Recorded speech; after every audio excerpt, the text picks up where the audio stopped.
রাসূল সাল্লাল্লাহু আলাইহি ওয়াসাল্লাম একবার মসজিদে নববীতে বসা, এক সাহাবী এসে নামাজ পড়ে রাসূল সাল্লাল্লাহু আলাইহি ওয়াসাল্লামকে সালাম দিলেন। রাসূল সাল্লাল্লাহু আলাইহি ওয়াসাল্লামের সালামের উত্তর দিয়ে বলেন, যাও তুমি আবার নামাজটা পড়ে আসো, তোমার নামাজ হয়নি। সাহাবী যে আবার নামাজ পড়ে আবার আসলেন, রাসূল সাল্লাল্লাহু আলাইহি ওয়াসাল্লাম আবার বললেন, সাল্লি ফা ইন্নাকা লাম তুসাল্লি, নামাজ পড়ে আসো, হয়নি।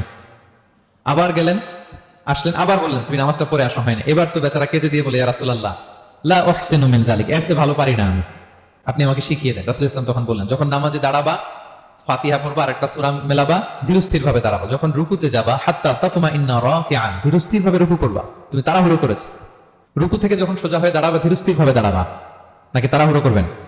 ধীরস্থির ভাবে দাঁড়াবেন, কয়েক সেকেন্ড দাঁড়াবেন, তাসবিহ পড়বেন, এরপরে সিজদায় যাবেন। যখন সিজদায় যাবা হাত্তা তাতমাইন্না সাজিদান, রিল্যাক্স।